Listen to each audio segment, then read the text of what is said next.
Eto, punta na tayo sa ating ika-limang talakayin, no? Hindi lang si Bato ang pwedeng managot. Yun! Yun ang maganda ron.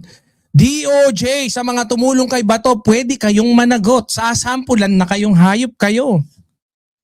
Kung walang mali, bakit kailangang itakas? Yun lang yun eh. Pucha, di sana nagpaano kayo doon, nagpakita kayo talaga sa camera, hindi patago. Di ba? Ibig sabihin, talagang pinatakas nyo. Itinakas. Patago, palihim, pasimple. Di ba? Pero ang kagandahan nito guys, hindi lang si Bato ang pwedeng managot.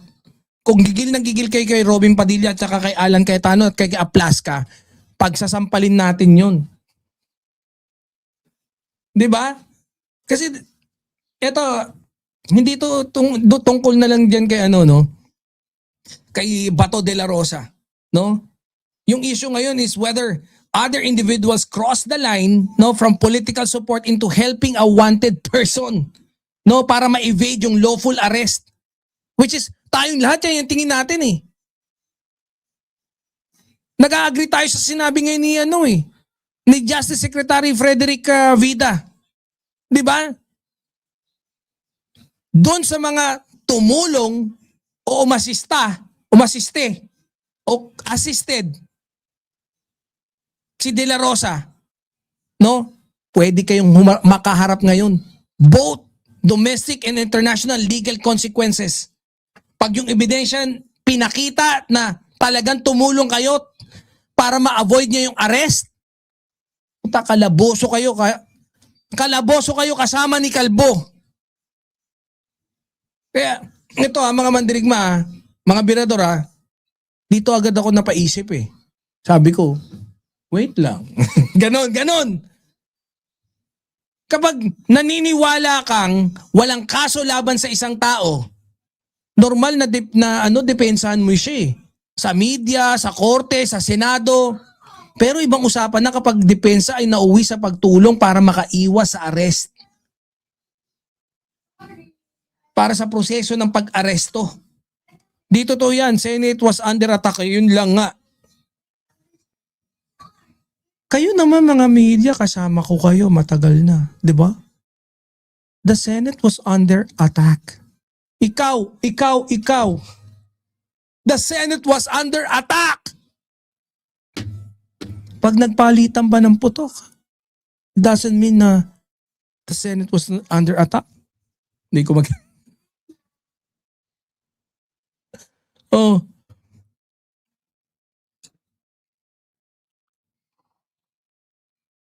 Hindi, kasi yung DOJ nagsabi nito eh.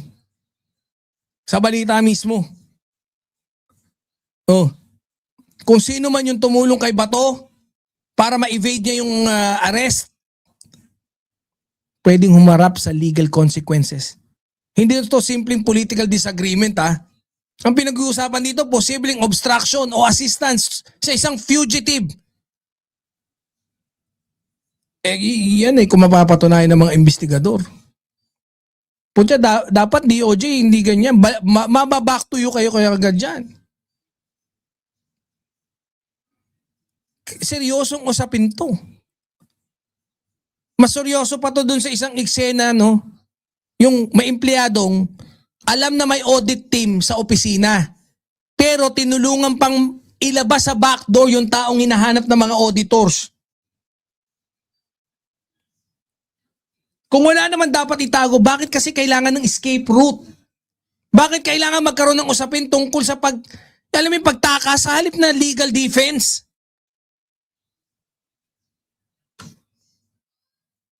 Kaya mga birador, no?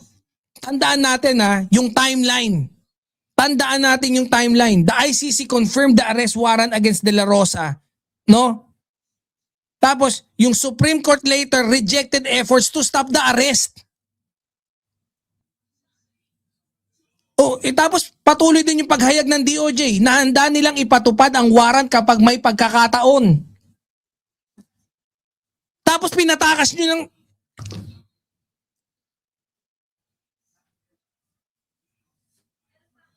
Di ba?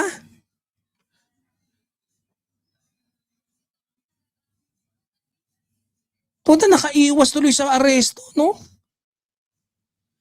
Ngayon, di na makita ng otoridad. Pucha, alam nyo nang malabo mata ni, alam nyo nang malabo mata ni John Vic Rimulya. Pagka mga wanted, di niyan lumalabo mata niyan, di niyan makita. Di ba, Secretary John Vic? Ni Orly Gutierrez sa kanyang asawa, matagal na yun, napakinggan ko na yun. Basta DDS sinungaling, sabi ni Boss Minor. Dati na yun, lumabas na yun eh. Wala lang pumapansin. Pucha ngayon, di makita si Bato, no? Walang ya, oh. Hayop magtago eh.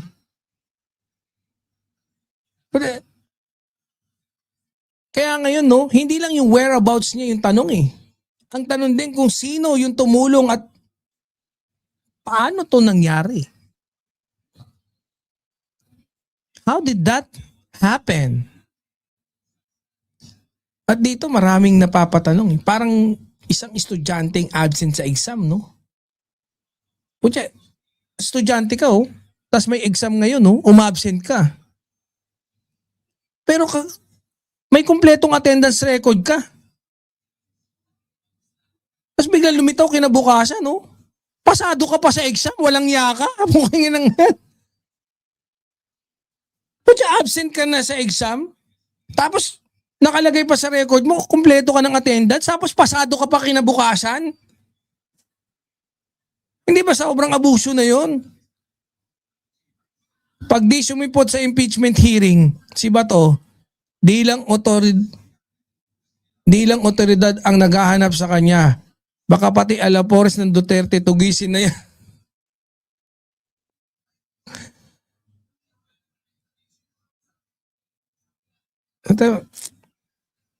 Kaya dito, hindi ako kumbinsido eh sa depensa ng political support eh. Di ba, Boss Vinny Rod?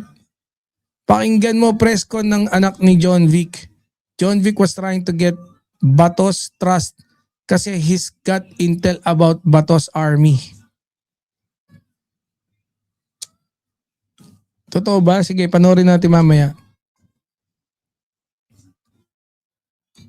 Because alam niyo yung political support ends where active assistance to evade arrest begins.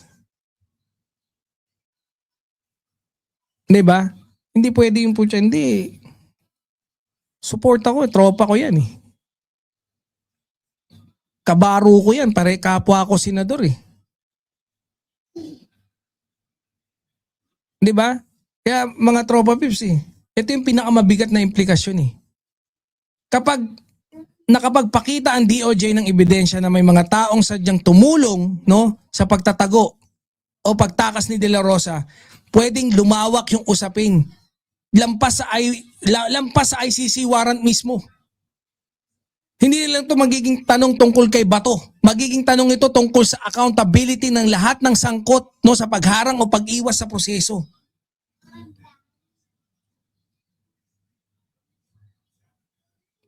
Parang yung bank robbery, no, na bank robbery investigation na hindi lang nakatingin na sa yung umalis na suspect, kundi pati dun sa mga taong nagbigay ng sasakyan, nagbukas ng gate, nagtago ng ebidensya. Lahat kayo sabit. Lahat kayo imbestigahan. Kasi guys, no, sa batas mahalaga hindi lang kung sino yung pangunahing subject. Mahalaga rin kung sino yung tumulong. Tumulong para hindi gumana yung proseso. Obstruction. Di ba? Kaya, ang mas mahalagang tanong ngayon ay hindi kung loyal ba ang kaalyado ni Bato de la Rosa sa kanya. Loyal ba si Robin kay Bato? Loyal ba si Alan Cayetano or may utang na loob kaya loyal siya kay Bato? Katinang ilong ko. The real question is whether did somebody cross the line from loyalty into obstruction of justice? I think yes. No? Sa tingin ko may punto rito yung DOJ. Walang problema sa political support. Kahit legal defense, di ba? O yung public advocacy. Pero pag may tumulong para umiwas sa arrest process, aba, ibang usapan na yan, di ba, Boss Joel? Ibang usapan na yun. Doon nagsisimula ang usapan pagdating sa accountability na. Accountability na yung usapan dyan. At para sa akin, no, kung talagang naniniwala ang isang tao sa kanyang pagiging inosente, ang pinakamalakas na depensa ay hindi pagtatago. Ang pinakamalakas na depensa ay harapin ang proseso at labanan ng kaso sa tamang forum. Dahil kapag usapang hustisya na, hindi dapat ang tanong kung sino yung nakatakas. 'Di ba? Hindi dapat yun yung tanong.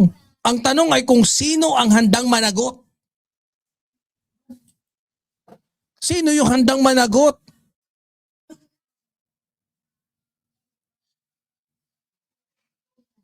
Pucha. Dapat ipacheck na rin ni yung mata niya eh. Hindi niya makita yung mga fugitive, no? Ni Secretary John Vic.